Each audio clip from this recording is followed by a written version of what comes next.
a standard form because this is a linear problem. So we were writing all the iterations in this form, xk plus 1. Call it y, right? Xk plus 1 equal to some matrix times xk plus a vector. And we did it for Jacobi, and we did it for Gauss-Seidel. But we didn't have time for the SOR, which we will start today. So we'll be convinced now, after we derive this, that all of them is with this form. Okay, so in order to write SOR, if you recall the method SOR, it just makes a linear combination of xk plus the result from Gauss-Seidel. Is that right? So I'm going to revisit the Gauss-Seidel and write it in a more friendly way for this computation. Okay, so Gauss-Seidel, what we did with the Gauss-Seidel was we kept the diagonal on the left-hand side, right? If you just write it as the Jacobi iteration, but then the L is multiplied by xk plus 1 because you have those information already, and then U is multiplied by xk. You can write it like that also.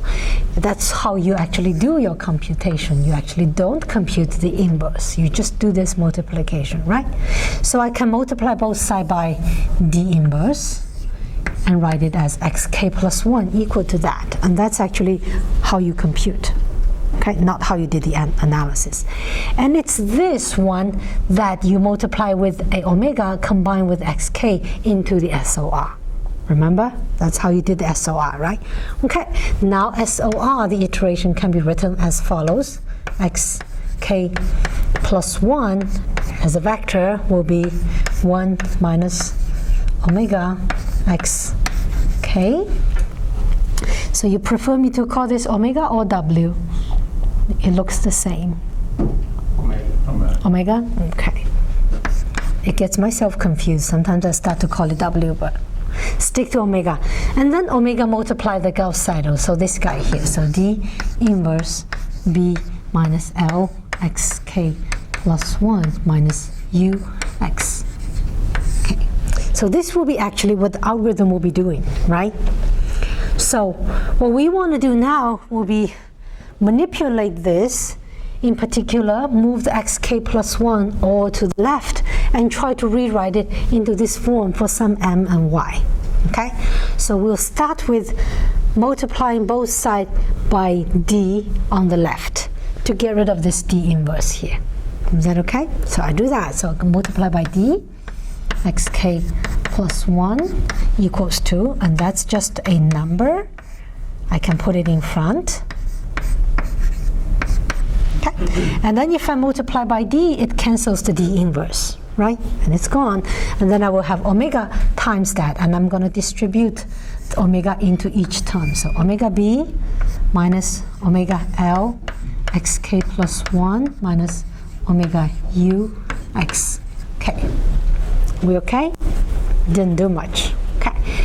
And then, you know, your goal is to move this to the left. So this guy will go to the left-hand side of the equation, and then I'm going to join the d with omega l times xk plus 1. So this guy goes to the left, and then I have 3 terms on the right, and I will join the term that contains xk. Is that okay? I put these two together, these two with xk, so I can add the matrices in front of them, just add them up. So I will get 1 minus omega of d minus omega u if I combine them. So that will be a matrix. You know, a number times a matrix is a matrix. A number times a matrix is a matrix. Subtract, you get a matrix. That's in front of xk plus omega b, a vector. Are we okay? Okay, we're almost there. So next, I will multiply both sides by the inverse of this guy. Okay? And then the left-hand side will have xk plus 1 standing alone. Right? So this gives me the following. Xk plus 1 equals 2. It just looks a bit big. D omega L inverse times this big matrix. Let me write it. 1 minus omega d plus omega, no, minus omega u times xk. And then I have this inverse apply on the vector. Okay. Omega is a number. It might be better if I move it to the front. It's a scalar number. Okay. Now you see I can call this whole thing here, which is a matrix, I call it this matrix M with SOR to indicate that's the iteration matrix for SOR. Right? And I call this guy the vector Y SOR. Is that okay? So, which means we managed to write it as the following form.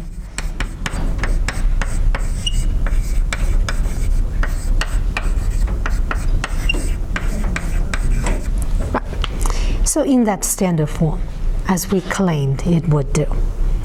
Is that clear? So all three methods, Jacobi, Gauss-Seidel, and SOR, now we managed to write them, all three of them, in the same form, which is this form. So that makes the job of error analysis easier. That is, we just need to do error analysis to that standard form, right? As I said, one shot kills 3 birds. Poor birds. Didn't want to kill them.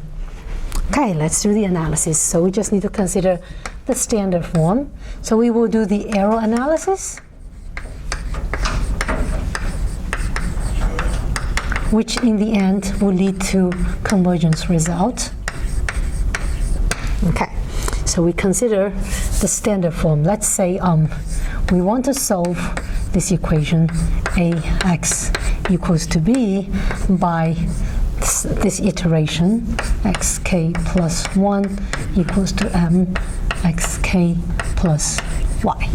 One of our method. So you know this is a fixed point iteration for that problem. Okay, and then let now S be the solution. So if S is the solution, what do I know? Well, that means A times S equals to B. It satisfied my equation. Is that right?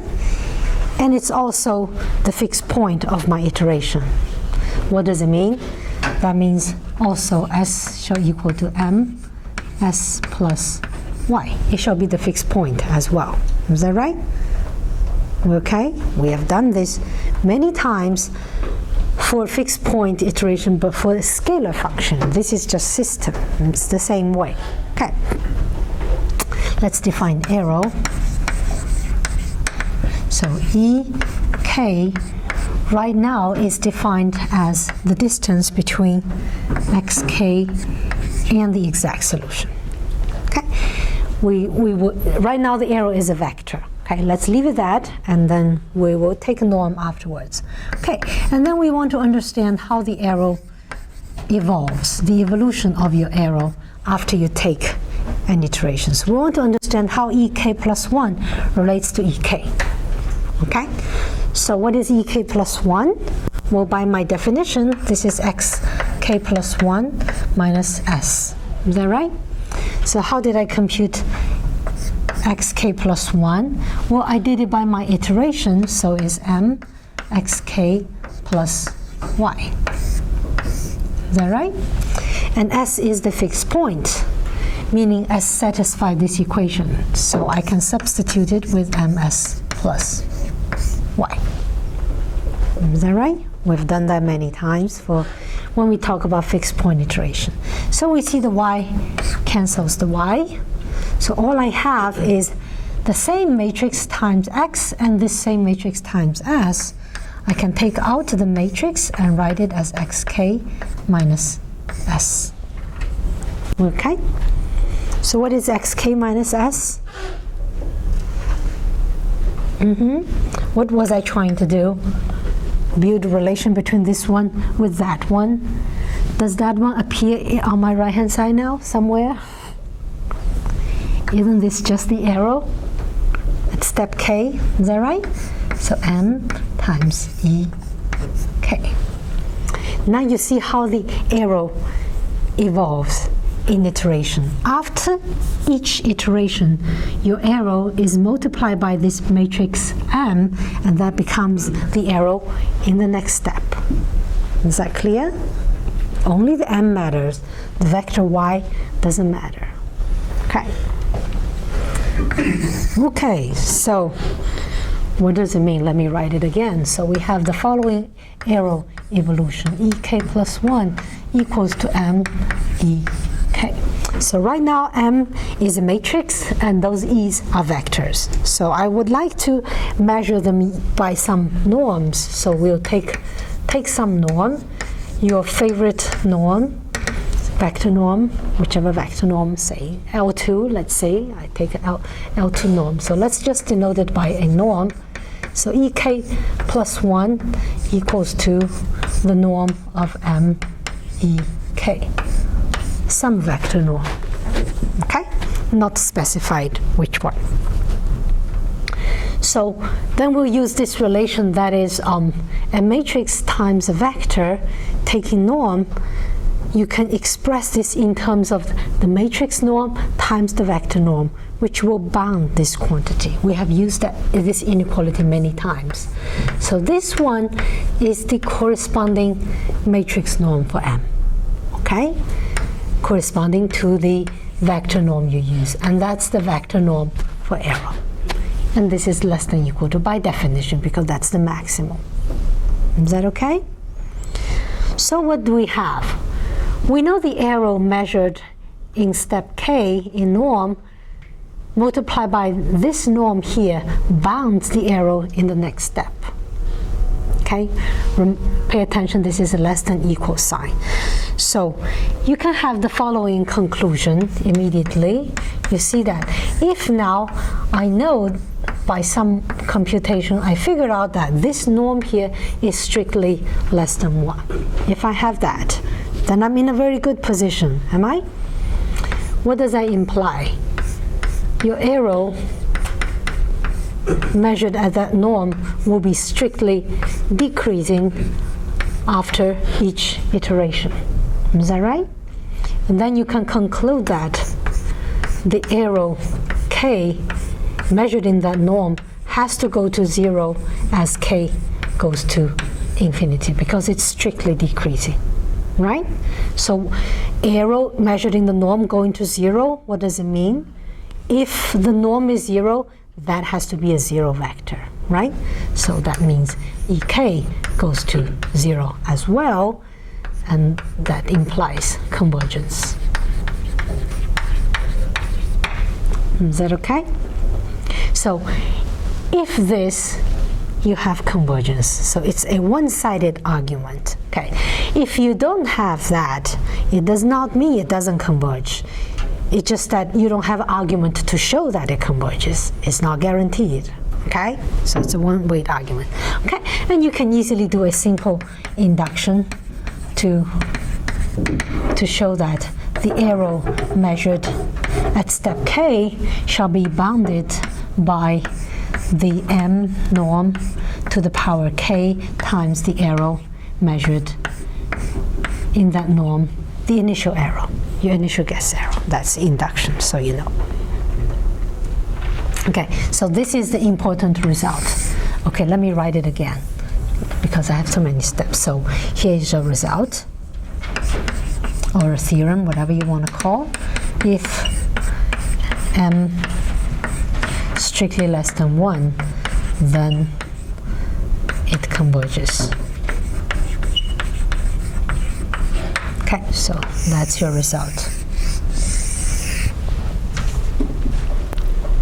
So you see, only that matrix M matters here in this analysis. That vector B, the vector Y there, it doesn't matter. Okay, the iteration matrix is much more important. Okay, are we okay? It's not bad. Okay. Now we'll go back to our example. So recall what we did earlier with the Jacobi and J we derived this last time, so let me write it. It's negative D inverse times L plus U, and the M Gauss-Seidel, we derived last time, is D minus L inverse times U. And the SOR we just derived today, which is over there. So you see, for Jacobi and Gauss-Seidel, once the A matrix is given, then this matrix is given, the iteration matrix, and then the convergence is determined. But in the SOR, there's a parameter omega, right? Give you some room. You can choose it in a way that to make the L2 norm of this matrix as small as possible, for example, if that's your choice. Then you know it converges faster. Is that okay? Okay, so we'll take this example, the same one as we have been using. Let me start over here. And just putting numbers and to be convinced. So let's go back and look at that example that we have been using for all three methods. And then let's check the matrix M and to be convinced that the convergence is as we are claiming it will be. So the A is a kind of a tri-diagonal, diagonal dominant, right? It's only 3 by 3, it's very small. Okay. And our splitting will give us three matrices, L and D, and I'll have a U matrix.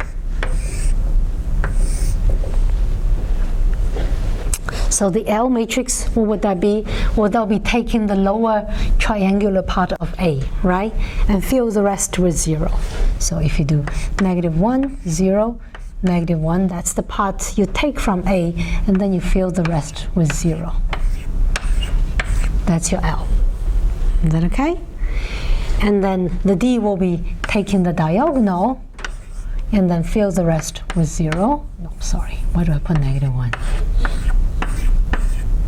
That will be the D matrix, okay? And the U will be taking the upper triangular part from A and fill the rest with 0. Is that okay? Okay, and then you can use these formulas, the one for Jacobi, Gauss-Seidel, and the one for SOR, and you can find those three matrices, okay? So you can easily compute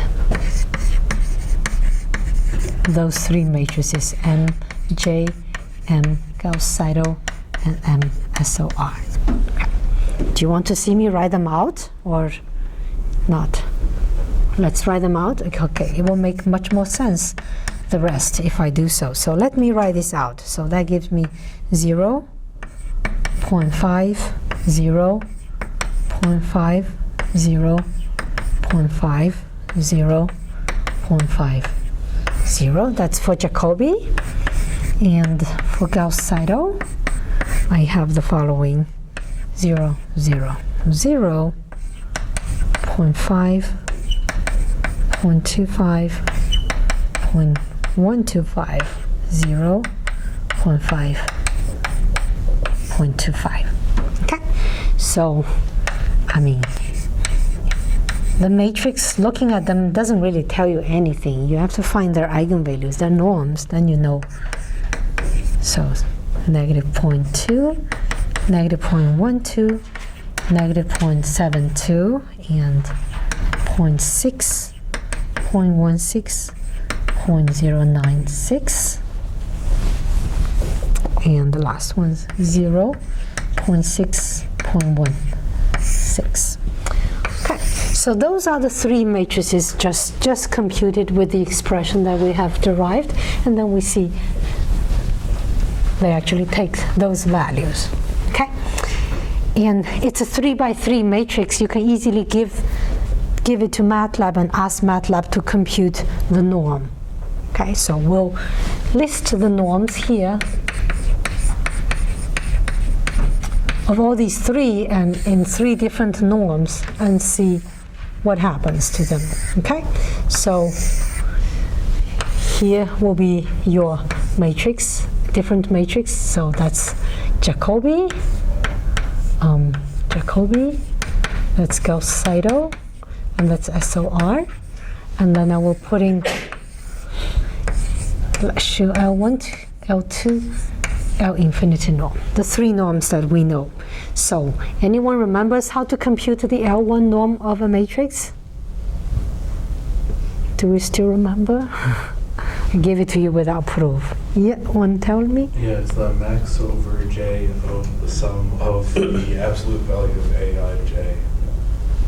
Which means So you add up you add up each column, right? Right.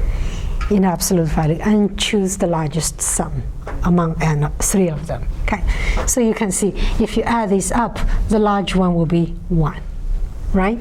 So, okay, so I will not do all of them. I'll just give you the number. That's 1. That's 0.875. That's 0.856. The L2 norm, what would that be? That's the interesting one. The largest eigenvalue. In absolute. Yeah, in absolute value. Yeah. Yeah. Okay, so because they're all positive, right? So the norms, 0.7. You can ask MATLAB to compute the eigenvalue of this matrix, and you get these numbers. What about the infinity norm? It's similar to the L1, but you reverse the order of summation and taking max, right? So this is my trick of memorizing it. 1 looks like it's standing up, right? So I take the columns first. I add up the columns and I do the max, right? L infinity is lying flat. So I'll add up each row first and then I find the max. Does that make it easier to remember? Okay, so if I do that, this give me 1, this give me 0.75, this give me 0.88. Okay, so I want to highlight the L2 norm. I'll block this. That's the interesting one here. L2 norm are the eigenvalues, and they're also called spectrum radius. They have many, many other applications. They tell you a lot about the matrix A. So you see, for Jacobi, this is 0.7, so it converges, and each time your arrow is guaranteed to reduce by a factor of 0.7. And L2 norm for the Gauss-Seidel is 0.5, and then for SOR is 0.2. So this one is much smaller. So each time your arrow is reduced by a factor of 0.0. Multiply by a factor of 0.2 every iteration. Okay, so this one is the important one. Okay. So if you have this and then you know that they converge in L2, then you can use that to show that they converge actually in any other norm. Okay. So let me give you the formal formulation of the final convergence theorem.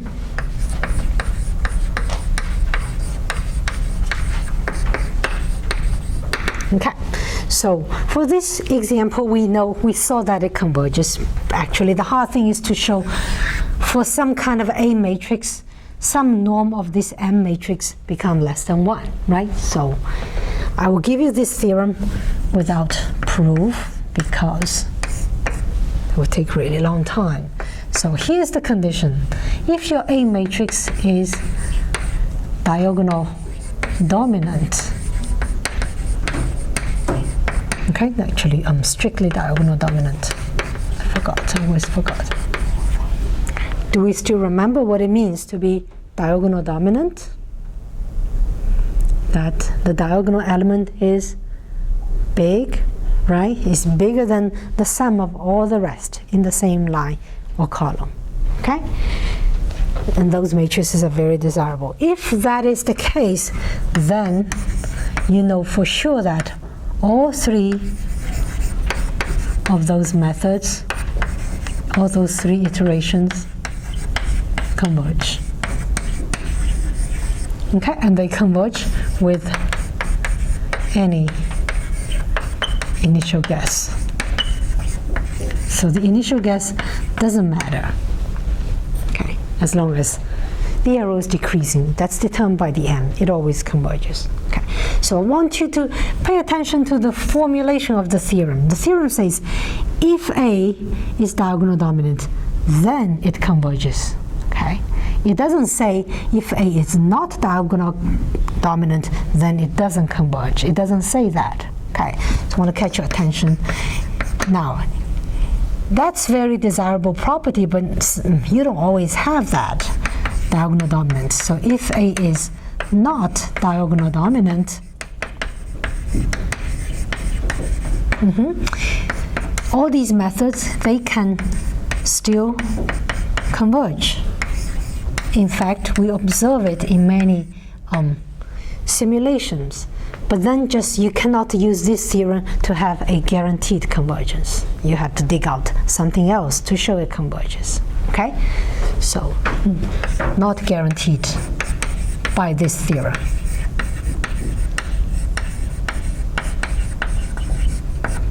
Okay. Is that okay? Any questions? So if you want a detailed proof for this theorem, then we have to dig out all linear algebras and eigenvalues, and I'm not ready to do that. Are we okay? Okay, let's see some simulations.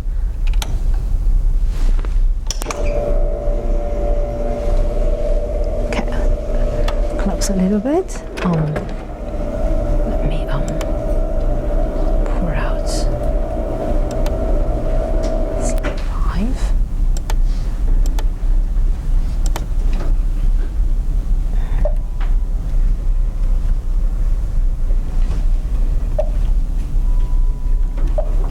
Someone locked me out.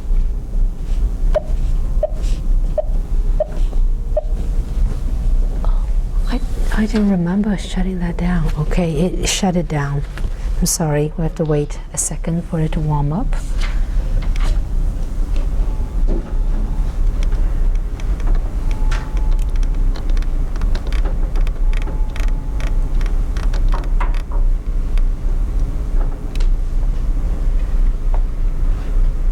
Okay, it's coming. Okay, so you have a homework problem due on Wednesday where you're supposed to use the code naive Gaussian elimination, which is available. You just have to download it and learn how to use it. Okay, and I give a what do you call that, mechanical construction for you to see some applications of systems of linear equations. Okay, so and I say that there are some errors, mistakes, because I'm famous of making mistakes. Who is not famous of making mistakes? Who dare to say that? We're all right. So you can try to find the mistakes and solve the correct system, and if you don't do that, that's totally fine, because this is a course on numerical simulation. Okay, you just say, I didn't find it, and you can just solve the system that's provided. That is totally okay. Is that clear? Okay. All right.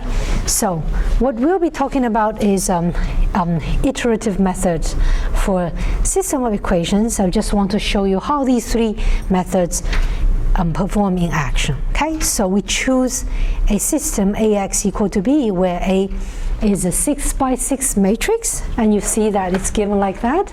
So I purposefully chose a matrix with a property. What do you think that property is by looking at the A? It's diagonal dominant. Yeah, the diagonal is really big, isn't it? So we know all these methods are guaranteed to converge, right? Okay, and there is a B vector, the right hand side B is like that, and the B is chosen such that the exact solution is this vector, 1, 2, 1, 2, 1, 2. So it's easy for me to see if my iterations converge, okay? And we'll start with the initial data. That is actually just the B vector divided by the diagonal 4. So it's this x0 is just 1/4 of the B, okay? And then we'll run the three methods. So Jacobi iteration, we'll run it, and then we will ask the iteration to display at every step the iteration number k and each element. and it displays in 4 decimal places, and my stop criteria would be that your approximate solution is accurate up to 4 decimal places, meaning error tolerance will be 10 to the negative 5. Is that clear? Something like that. Okay, so Jacobi iteration, I performed, these are the data, the code output for me. So after 20 iterations, I get these numbers, and I see that this one is good because the answer shall be 1, 2, 1, 2, 1, 2.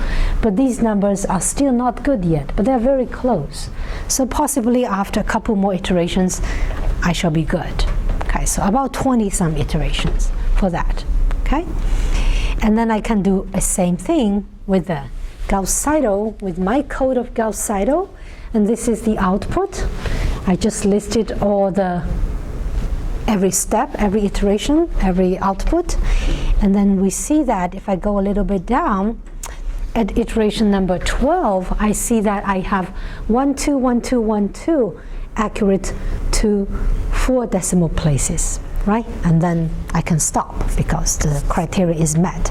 And I believe I was measuring the L infinity norm here. Each element must be accurate to 10 to the negative 5. Is that clear? That's the L infinity norm I'm measuring. Okay, so about 12 iterations.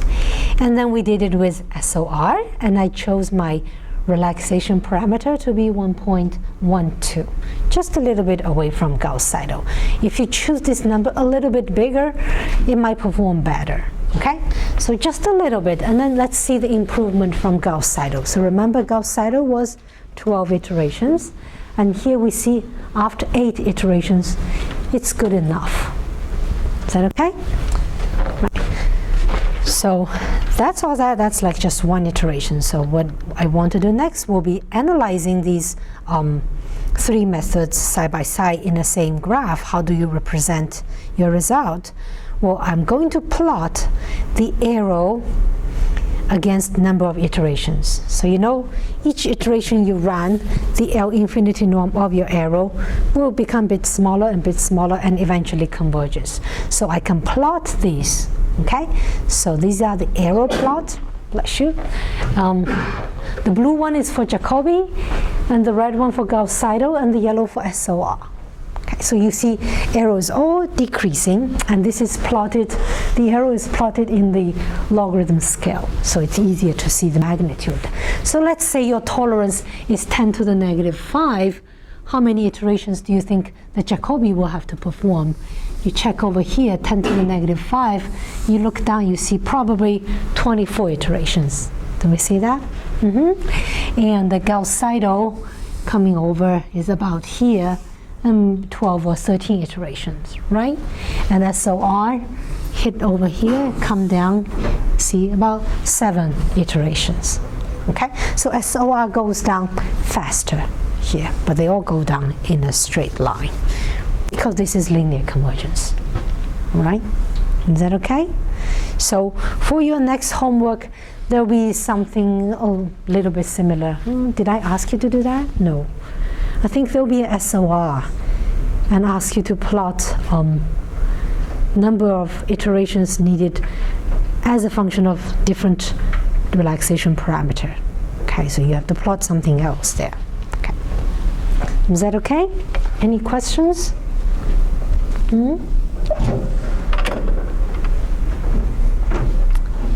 This is not listening to me. Okay. Screen up, chalkboard, front. All right. If that's okay, we move to the next topic.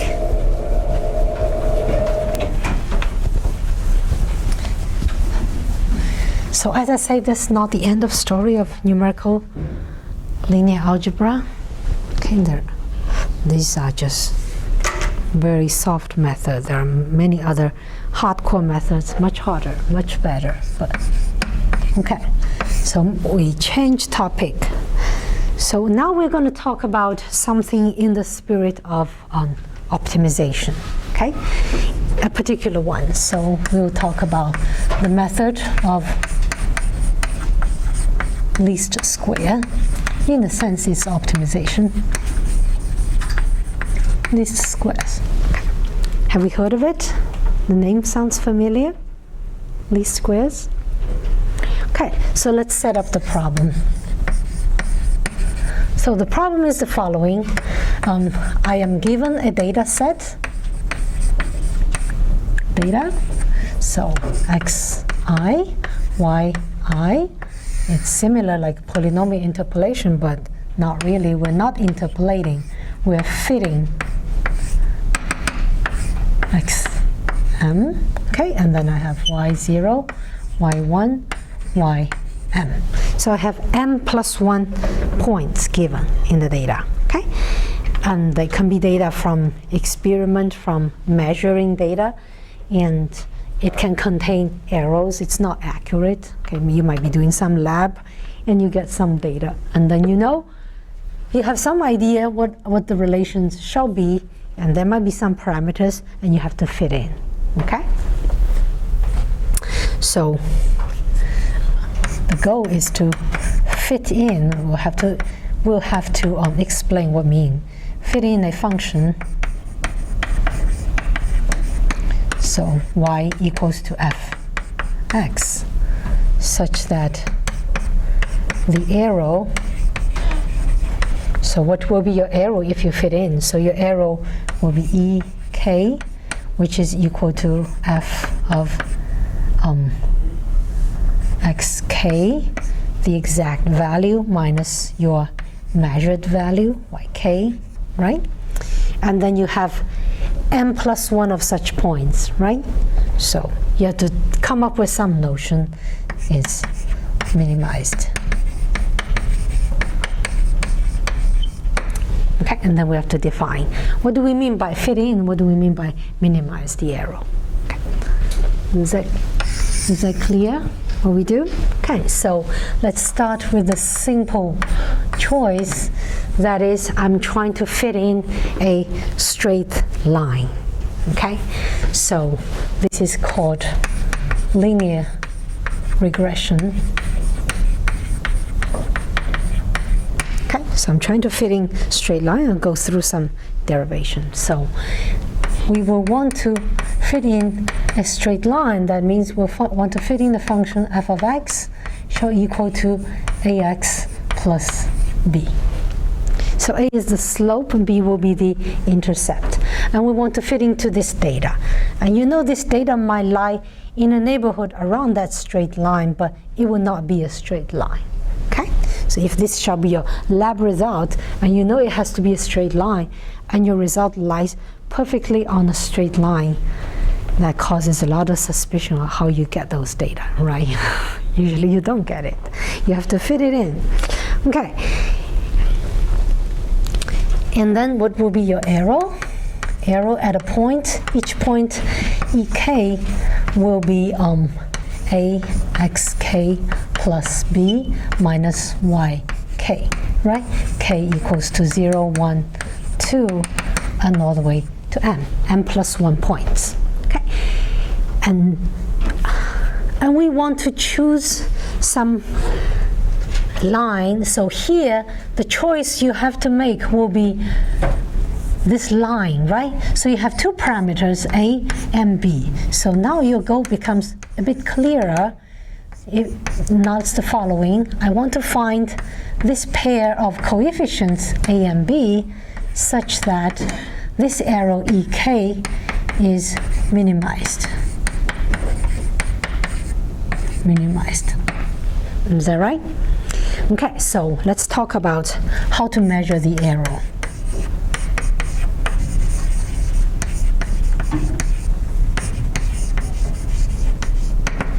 So you know arrow, you have an arrow at every point. In the end, this is kind of a vector of length m plus 1. So how do you measure a vector? We just talk about norms for a vector, is it? Can we throw in one of those norms? So there are, let's look at those three choices. Say you can throw in the infinity norm, that is, the absolute value at every point is measured. So you will be like looking at the maximum of absolute value of ek over all k, right? You can try to minimize that guy. Can we? Then you know this is corresponds to the L infinity norm for the vector norm. Okay. And also you can put in the L1 norm, that is, I will be summing up all the EKs in absolute value over all k. So my vector, arrow vector, I just add them all up in absolute value, and I try to minimize this. So this is the L1 norm. Okay. They are both legal choices. You could set them up and try to solve the mathematical problem coming afterwards.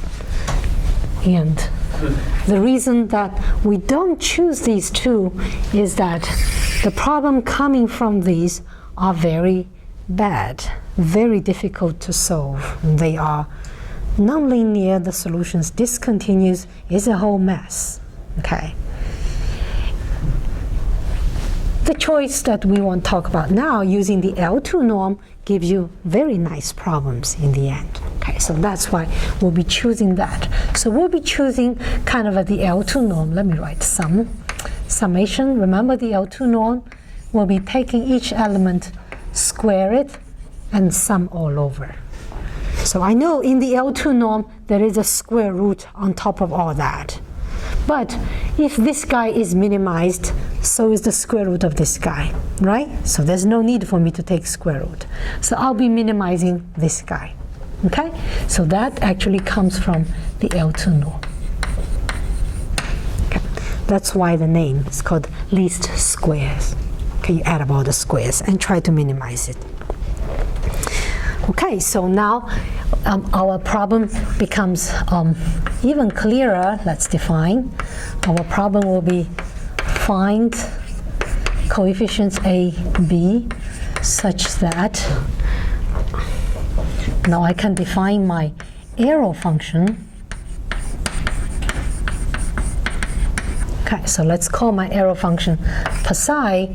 I know the psi will depend on my choice of A and B. Let's define it.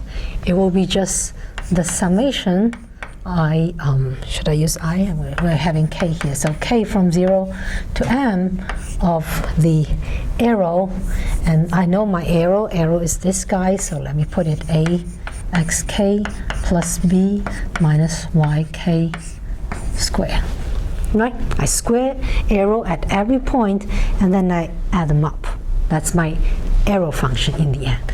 I want this one to be minimized.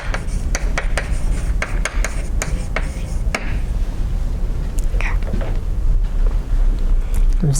Is that clear? Now we have a very specific problem now. Okay, so let me ask you the question. At the minimum, that's what we are looking for. What do I know? What properties will be satisfied if I shall find the minimum of this function? This function now depends on two variables. Depends on A and depends on B. We've taken 230. The minimum of a multi-valued function is a critical point. What property does it have? The derivative? Well, here I have two parameters, so you have to call those derivatives partial derivatives. Is that right? Okay. So at the minimum, I have the following. Partial phi over partial A equals to 0, and they must both be satisfied, okay? Partial phi over partial B has to be 0. Is that right? So, but you know, if you want to make sure this is a minimum, you have to have the second derivative test, right? So for the problem like this, setting up by minimizing the square, this is some kind of a parabola, okay? And then you're squaring it, and then what you have here is x squared in front of a square. So all the coefficient in front of the square term will be positive. That's the only critical point for this function, and it will be a minimal, guaranteed, if you are minimizing in this way. Okay, so that becomes the only thing you need. Is that clear? Okay, so you can go ahead and verify the second derivative. You can be sure that it works. Okay, so do I have time to go into it? No. How about we stop here, and then I will derive the detailed equation next time, because I can't do it in 2 minutes. Okay, any questions? So if you have a strong opinion of the dates for the exam, make sure you vote